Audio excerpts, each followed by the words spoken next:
Hey, so you might notice that my dog's sitting behind me on the bed right now. I don't even know why I let him on the bed because he is grounded until like the end of his life. I don't want to be a Debbie Downer about it, but he ate my couch and I'm just leaving it at that because we're going to make this a positive video, okay? We're not going to go on any rant about how you came home to find your dog eating your couch and we're not going to go there. So I'm going to get started. I was sitting on the eaten couch that I just mentioned, editing a video when I thought about doing this. I wasn't planning on filming this. I wasn't planning on filming today. I know a few other YouTubers have done, well, probably more than a few. They've done videos talking about the color of the year, which is Radiant Orchid. But I figured I'd do my own kind of video just talking about some Radiant Orchid-esque. He just snorted, obvious. Radiant Orchid-esque products. So they're not exactly the perfect definition of what Radiant Orchid is, but they're in the purple realm, so I just wanted to talk about them a little bit. So if you didn't already know, Pantone comes out with the color of the year every year, and it's just the colors that you're going to see in the trends, like for fashion, for beauty, makeup, and even for like interior design. So I'm just going to show you a little bit what the Radiant Orchid is supposed to be. Of course, you're watching this on a computer and monitors, colors look a little bit different, but I'm just inserting a swatch of what Pantone has named their color of the year, just so that you could kind of see. Like I said, these colors of the products that I'm going to be showing you aren't exactly that shade, but cut me some slack over here. I just went through my collection and pulled some things that I was inspired to talk about. First, we're going to go a little crazy and talk about something that technically isn't really a makeup item. It's actually a body wash, but when I was pulling out some stuff, I remembered that I had this in the shower, and I just wanted to mention it since it is the appropriate color. If you look at the actual body wash, it is an orchid color. So it is this Dove Go Fresh Nutri Moisture Plum and Sakura Blossom Scent. I don't even know what Sakura is. I'm guessing it's the little flowers on the bottle. It smells really nice. Oh, just so fresh, floral, but not grandma floral in the slightest. It's just a very refreshing body wash. I love using this. I've mentioned before how I've really started to love all of the Dove body washes, but I just want to mention this since it was the appropriate color for spring. I guess to officially start, I'm going to talk about some eyeshadows. First, I have this Wet n Wild Color Icon palette in Petal Pusher. I've talked about these palettes before. I've talked about this one in particular before.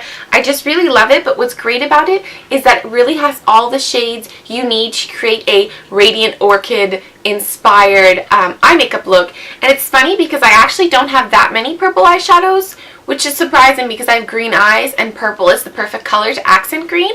But I do really love this palette. Considering the price point on these and the quality of the shadow, this is just an amazing product. Like I've mentioned before in other videos, they just have a really good color payoff. So I'm just going to swatch a few colors for you. So this eyelid shade here, this crease shade, the definer, and this gorgeous plum with sparkle, and I have this currently in my outer V right now. So they're just really, really nice shades. The selection is just great. They have some nice pinks over here as well. Another little palette, this one here is from Maybelline, and this is their Eye Studio Legendary Lilac. I've had this for the longest time. I think it's still available, but I'm not quite sure. These are really great palettes. I had a few others, and I don't know, I lost them. This is the only one I have left. The only thing is that, well, I mean, so are the Wet n Wilds, but they're very shimmery. Their whole selection of the Eye Studio palettes are very, very shimmery, but still quite a nice look. They're very similar to the Wet n Wilds, but you can't get Wet n Wild everywhere, so this is another great option as well. Last but not least for the eyeshadows, I have this Stila, what is it called? Countless Color Pigments, and this is in the shade Indie. These are no longer available. They were limited edition, but I want to talk about it anyways because I love them so much. I'm wearing this in my crease right now, and then I have that shade here in my outer V like I mentioned. What's great is that I was able to pick up this shade and do something with it, move into the more pink and then the deeper. So it's not a complete purple. It's more pink toned, but it's just super nice and very, very bright. The shade is super, super lovely, and I love the pink undertone. I've actually used this as blush before, and it was really nice and bright. It gave a really lovely look to the cheeks. speaking of blush, I have this one here, which is Illamasqua's Thrust. I love that name. It's just so funny. This is a super bright, cool toned, kind of like a purpley thing going on. On the cheeks, I'm wearing it now. It looks more pink on the cheeks, but it still has that really nice cool tone to it. It's not too warm. I just love this. It gives you such a nice flush while still being in the same cool tone shade. So if you're doing a very cool pink tone or purple tone on your eyes, this goes with it really, really nicely. So like I said, I'm wearing it on my cheeks right now. If you're someone who's a little bit more afraid of those really bright colors on your cheeks, this by Lise Wittier is Les Devins. Oh, falling. It's Les Devins? Yeah, that's what it's called.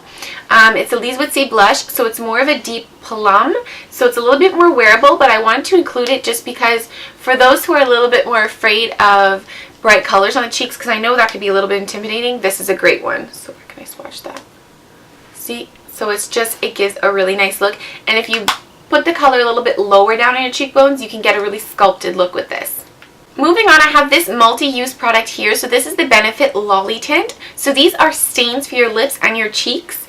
That's why I included it, because you can use it on your cheeks or your lips. This one in particular I've never used on my cheeks. I've only used the original Benefit tint on my cheeks. I'm wearing this on my lips right now. I put something over it, but I am wearing this on my lips. These last so great on the lips. This is more of like a gel texture. I'm going to apply it to my hand even though I have some other like things stained there. It's kind of like a gel texture, and you could like dab it in and see it stains the hand, so it stains the lips as well. You can easily put this on, eat, drink, kiss, be merry, and it's going to stay in place. On to another stain product, however, this one is exclusively for your lips. This is the L'Oreal, I don't remember what they're called and they never put the name on their packaging, but it's like the color Caress. It's very similar to the YSLs, and this is in the shade Berry Persistent. So this is definitely more of a purple, but you'll see just how stunning this looks. And it stains the skin. Like if I put some there, it stains, definitely. I would recommend using this on your cheeks because by looking at it, it looks very similar in texture to the Benetton, but it's a little bit stickier, so I would not put this anywhere but your lips. You really don't want to break out or anything like that. But the color is gorgeous, much deeper. It's for people who are a little bit too afraid to go with the flashy colors, but it still gives you that really nice like orchid kind of look. Like I said, this is just my own opinion on the color. Obviously, these things don't match perfectly, but it's still the same hue, which is purple, so we're all good then, right? 3 more lip products, the first one being one of my favorite lines of lipstick ever. You guessed it, Maybelline Vivids. This is in Hot Plum, so it's a little bit more of a pink take on that shade. Let me show you right here. It's just a gorgeous, a vibrant like magenta, and it's super, super opaque and moisturizing on the lips. I really don't need to talk about these anymore because they are stunning. What I'm wearing today on top of my Lolly Tint is this Color Whisper in Mad for Magenta. This is the only Color Whisper that I have, but I'm really enjoying it. It's got more of a sheer wash than the Maybelline Vivids, but it's still kind of the same family. It's more of like a pinky undertone. These are really easy to apply. You don't need a mirror. You just swipe it on, mush your lips together, and you're good to go. Super hydrating as well. For those who love a deep color on their lips, I have this here, also limited edition. Sorry, it came out at the same time as these eyeshadows. This is the Stila Afterglow Lip Color in Vivid Violet. So it says right there it's violet, not orchid, but let's not get freaked out about it, okay? Let me swatch this baby. So this is the purplest of the bunch that we got going on. It's in the crayon, which everyone seems to love. Everyone's coming up with their own crayon lip balms. And what I like about the crayon is it's easy to apply because it's got that like tip that stays sharp as long as you kind of like go on the edge sometimes. Like if you fill in your whole lips pointed like this, it's going to get dull. But if you kind of line the contour of your lips with the tip, and then when you're doing the rest of your lip, you take it on the edge like that, it stays sharp, if you know what I mean. And it's the kind that you just easily push up, so you don't need to worry about sharpening it. But yeah, these are really easy to apply once again on the go. You do need a mirror with it because it's such a dark color.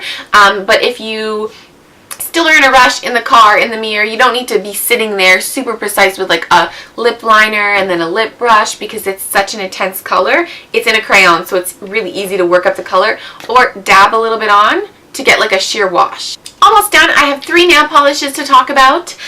First one being the most orchidy of them all. This is Essie's Go Ginza. I really like to wear this on my nails because it's so pale that it's almost like from far it could be a pink, but it's actually a really nice pale like lilac. I have this Play Date, which I'm actually wearing on my toes right now, but I'm not going to show you my toes because I just don't want to. This is really, really pretty. I really like wearing purple on my toes. I don't know, it's like a new thing that I'm into. And then finally, if you really like metallic-y colors on your nails, the Nothing Else Metals, which is kind of like a silvery lilac, is really pretty as well. So that's my take on everything that is a Radiant Orchid. Please let me know if you like this video. Let me know if you want to do some other kind of like color story sort of videos. If you want me to talk about maybe corals or pinks or anything like that, you could definitely let me know and I'll go through my collection and see what I have. Emily Noel did videos like this, and I'm not at all trying to copy her because she has way different makeup than me anyways. Like, we don't really have a lot of the same makeup, so it don't really matter now, does it? Unless people are watching me, let's face it. Thanks for watching once again. Subscribe to my channel if you like my videos and you haven't already subscribed. Thumbs up this video to let me know if you liked it, and leave a comment down below letting me know what you think of the color of the year Radiant Orchid, because it's not everybody's cup of orchid tea. That was me trying to be funny. I know it didn't work. Okay, you could just X out this video now.